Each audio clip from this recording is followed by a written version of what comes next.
신율의 뉴스 정면 승부 3부 시작합니다. 오늘 3부 정면 인터뷰에서 만나볼 분, 어제 여야 대표회담에서 함께 참석하셨던 분이시죠. 국민의힘 김상훈 정책위 의장 전화 연결되어 있습니다. 의장님 안녕하세요. 예, 안녕하세요. 예, 어제 분위기 어땠어요? 어제 예민했고 허심탄회했습니다. 예민하고 허심탄회했다. 예, 의제에 대한 입장 차이를 확인할 때는 예민했었고, 그다음에 앞으로 입장 차를 좁히면서 서로 협의해서 합의체를 해보자라는 이야기로 접어들 때는 좀 허심탄회하게 대화가 진행이 됐습니다. 예, 어제 저기 174분인가요? 그렇죠. 예, 예. 그렇게 이제 회담이 진행된 거죠? 비공개 회담을요. 그죠? 그렇습니다. 예. 예. 근데 평가는 어떻게 평가를 어느 정도 학점을 주시면 어느 정도 주시겠어요?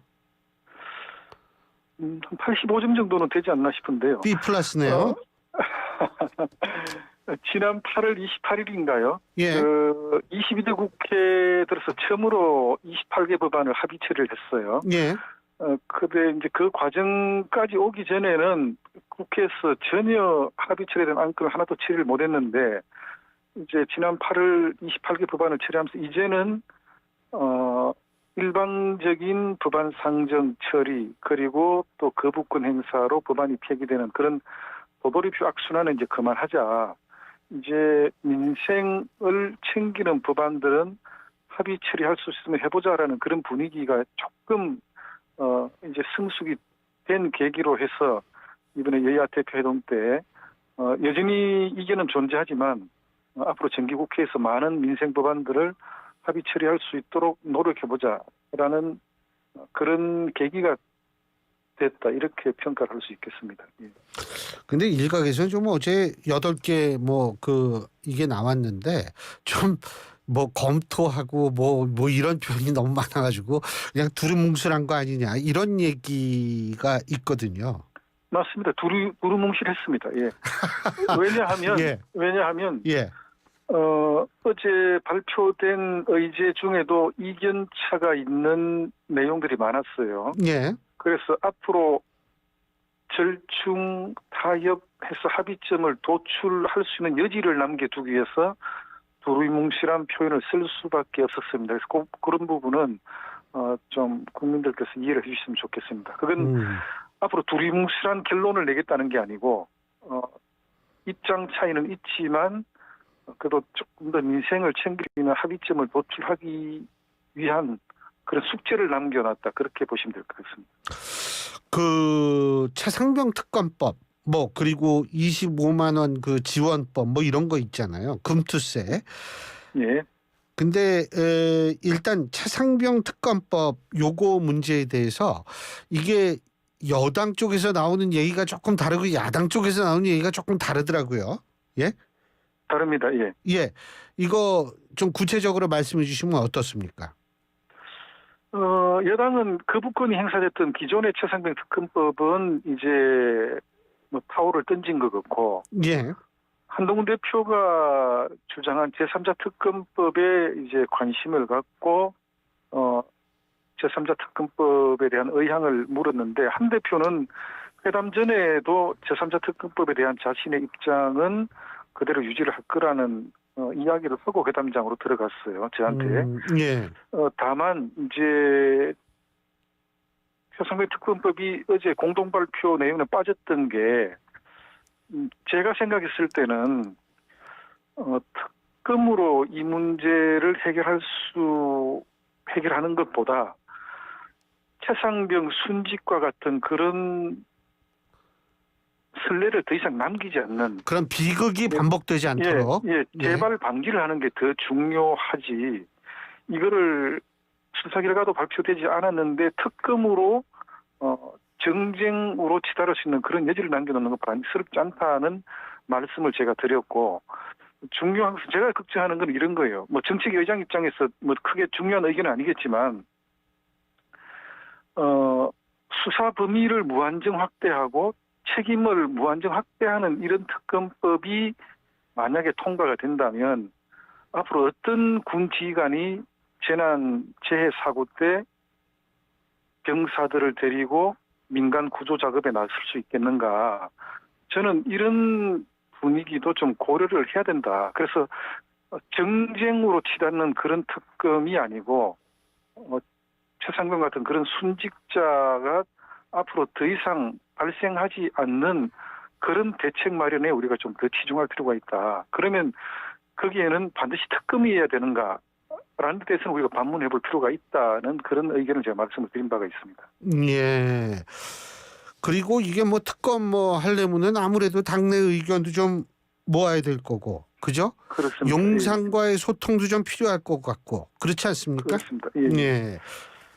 그래서 이제 제3자 특검법을 이야기를 하더라도 입법화하는 과정은 별개의 과정이라고 저는 생각합니다. 그 과정에는 분명히 당내 의견 수렴 절차가 있어야 되고 또 정부와의 사전 교감도 필요한데 그 과정에서 저는 이 특검법이 우리 당내 동의를 받기가 저는 어렵다 이렇게 판단하고 있습니다. 예. 자, 그리고 저는 어제 봤을 때 금투세 문제 있잖아요. 요거는 좀 합의가 될 수 있지 않을까 이런 생각을 했거든요. 왜냐하면 이재명 대표도 거기에 대해서 유해 쪽으로 비중을 실는 발언도 많이 했고, 그죠? 예. 그런데 이게 결국은 이것도 두루뭉실하게 그냥 끝났어요. 우리 당은 금투세 폐지고 그렇죠. 그다음에 이제 민주당은 사실은 당내 의견이 정리가 되지 않았어요. 이재명 대표는 유예도 할 수 있을 것 같은 그런 뉘앙스의 메시지를 회담 전에 좀 흘렸던 적이 있었는데 또 진성준 의장은 금투세는 예정대로 시행이 돼야 되고 다만 과표 조정, 금융소득 5천만 원에서 1억으로 상향 조정하는 그런 제안을 한 바가 있습니다. 그래서 이제 그 생각보다 이견차가 있길래 저는 뭐 민주당에서 유예 정도는 동의할 수 있는 게 아닌가 하는 그런 기대감을 갖고 있었는데 막상 회담 비공개 회의 때는 그런 분위기는 아니었어요. 그래서 조금 고민을 하다가 그래도 금수세는 굉장히 중요한 세제이기 때문에 앞으로 또 합의체를 처리할 수 있는 그런 과정의 여지를 남겨놓기 위해서 조금 두리뭉실하게 표현을 했습니다. 다만 그 국내 주식시장의 수요 기반이 굉장히 취약해요. 그 지난달 8월 5일입니까? 그 코스피 지수가 대폭락 사태를 겪었을 때 원인 분석을 해보니까 우리 국내 주식시장에서 발생한 변수 때문에가 아니고 외생 변수, 외국에서 발생한 변수, 그러니까 미국의 경기 둔화 조짐이라든지 또 국제적인 빅테크 기업의 실적 저하라든지 엔캐리 현상이라든지 외국에서 발생한 변수 때문에 우리나라 주식시장이 대폭락 사태를 겪었다. 이거는 우리 국내 주식시장의 수요 기반이 굉장히 취약하다는 걸 의미하는 겁니다. 예. 그렇다면 금투세 폐지는 우리 국내 주식시장의 수요 기반을 견인할 수 있는 그런 상징적인 시그널이 될 수 있다. 그래서 1,400만 개미 투자자들에게 그런 주식시장을 견인할 수 있는 상징적 시그널을 주는 게 굉장히 중요하다고 생각하기 때문에 우리는 금투세 폐지가 바람직하다 이렇게 주장을 하는 겁니다. 그래서 그런 부분을 조금 더 민주당에서 이해를 해주셨으면 좋겠다는 그런 기대감을 갖고 있습니다. 어제 뭐 회담 당시에 이재명 대표하고 진성준 의장하고 둘 사이에 조금 뭐 얘기가 좀 다른 부분이 나오고 뭐 이랬습니까? 그러진 않았습니다. 아마 사전에 의견을 조율하고 나왔던 것 같고, 그래서 이제 몇 가지 사안에 대해서 이견차가 여전히 있었지만 중요한 사안들이기 때문에 합의문에는 좀 녹여내기 위해서 조금 더 여지를 남겨놓은 그런 표현을 쓰게 됐던 거죠. 예. 그리고 또 한 가지 이제 사실 국민들이 제일 관심을 갖고 있는 게 이 의대 정원 확대를 둘러싼 의료 대란 문제 아니겠어요?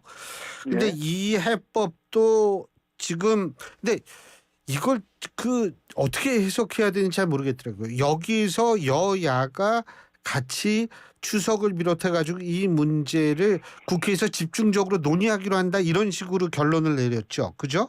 그렇습니다. 이게 그러니까 여기에서는 문제의식에 대해선 여야가 공감을 했다. 이렇게 이해해도 되는 거죠. 국민들께 불편을 끼쳐드리고 있는 상황에 대해서는 공감을 하게 된 거고, 다만 그 해법에 대해서는 좀 입장 차이가 있다라고 저는 말씀드릴 수가 있습니다. 예. 지금과 같은 의료 공백 사태의 장기화에 대해서 지난 8월 30일 보건복지부에서 의료개혁 정책을 발표를 했어요. 예. 거기에는 이제 의료 사고 면책 특례를 둔다든지 예.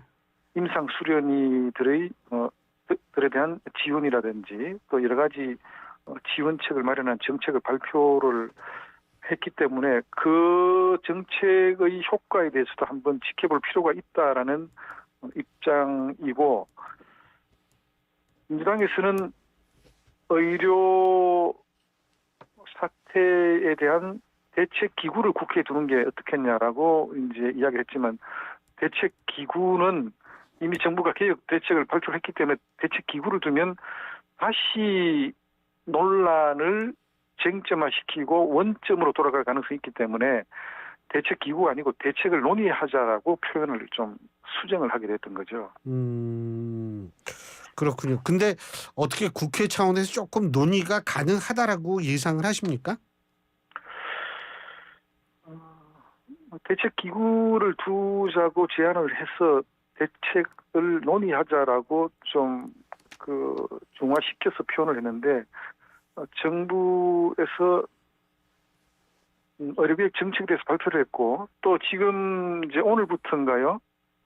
응급 의료 체계에 대한 그 데이터를 매일 코로나 상황 때 같이 발표를 하고 관리를 해 나가는 걸로 그렇게 돼 있고, 그다음에 이제 뭐 야당도 그렇겠지만 우리 여당도 장차관, 국회의원들, 또 지방자치단체장 등등 409개 그 우리 의료기관에 현장 방문을 해서 상황을 체크를 하고 또 격려를 하고 좀 그렇게 하자는 좀 그런 논의가 우리 당내에서 있었습니다. 그래서 정부의 개혁 정책, 그다음 의료 공백 사태가 조기에 좀 수습될 수 있도록 이제 좀 모든 분들이 맞서자라는 예. 그런 논의가 있었기 때문에 상황을 조금 지켜봐 주시면 좋겠다는 말씀을 드리고 싶습니다. 알겠습니다. 뭐 오늘도 그 좀 전에 뜬 뉴스 보니까 뭐 군의관 투입하고 해가지고 어쨌든 최소한도 추석 연휴 때에는 75% 정도의 인력을 확충하는 것으로 지금 보도가 되고 있거든요. 예, 그거 좀 지켜봐야 되겠고. 그리고 뭐 앞으로 이제 어떻게 되는 거예요? 이 한동훈 대표가 이 생산적인 만남을 계속하자, 뭐 아예 정례화하자 이런 요구를 했고, 이재명 대표는 어이구 이거 만나는 거 굉장히 좋다. 예. 근데 정례화하지는 말고 우리가 수시로 어떤 의제가 있을 때마다 만나자. 이게 사실은 뉘앙스가 좀 다르거든요. 어떻게 보세요? 뭐 저는 좋게 해석을 하고 싶습니다. 어제 그 여러 가지로 좀 좋은 결과를 도출할 수 있는 그런 분위기가 형성됐기 때문에 정례화하자는 한 대표 입장도 저는 충분히 그 가치가 있다고 보고, 다만 이제 정례화라는 틀에는 묶이지 말자는 이 대표의 의견도 저는 존중할 수가 있다 이렇게 생각이 되고, 그 부분에 대해서는 추후에 또 논의할 수 있는 기회가 얼마든지 있다 이렇게 생각이 됩니다. 그렇군요. 근데 어쨌든 이슈가 있으면 만날 가능성이 있다 이런 말씀이시죠? 그렇습니다. 예. 그런데 분위기 좋고 뭐 이런 말씀하셨는데 제가 어제 그 모두 발언을 좀 봤는데 깜짝 놀랐어요. 이재명 대표가 갑자기 계엄령 얘기를 막 하는 거예요. 예? 네. 자, 지금 정치권에서 파장이 일고 있고 대통령실에서 즉각적으로 거짓 정치 공세다 이런 입장이고, 조금 전에 44분 전에 보도된 내용을 따르면은 이 야당이 근거 없는 개헌론으로 국정을 마비시키고 단호히 대응하겠다. 그리고 뭐 여기에 뭐 조금 그 굉장히 강경한 얘기들이 나오거든요. 뭐 나치 스탈린 전체주의다 뭐 이런 닮아가고 있다 이런 반응까지 보이고 있는데, 어제 우리 의장님께서도 좀 놀라셨어요? 김민석 의원의 발언에 대해서는 저는 굉장히 적절치 못한 발언이라고 생각을 합니다. 근데 이재명 대표 당대표가 또 어제 얘기를 했잖아요. 그죠? 예. 예.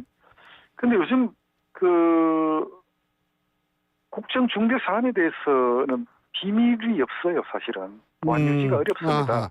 그래서 예. 이제 계엄령을 꾀하고 있다라는 정도의 정황이 있으면 이미 언론에도 다 노출이 되고 그럴 상황인데 예. 저는 이제 계엄령 좀 뜬금없는 조금 과한 표현해도 되나요? 예. 뭐 예. 어떻게 보면 참 귀신 신하라 까무는 소리를 해서 그게 뭐 경우에 따라서는 좀 국기문란에 해당한다고도 볼 수가 있습니다만 예.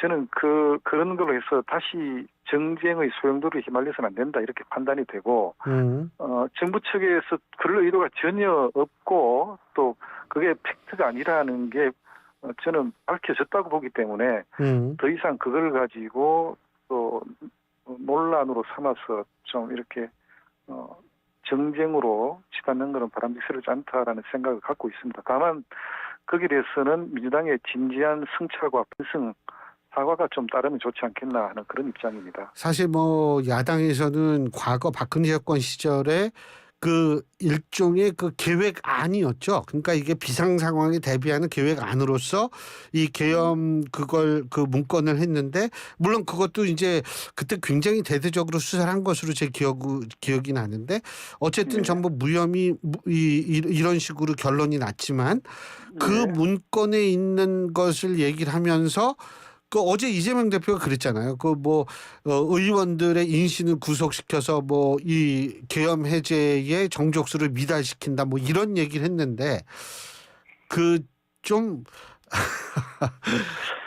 경우에 따라서는 예. 그 조작이 진실보다 더욱더 진실되게 보이는 경우가 있을 수가 있어요. 예. 저는 민주당이 또 그런 쪽에 굉장히 좀 관성적으로 그런 조작에 젖어 있다는 느낌도 많이 받고 있습니다.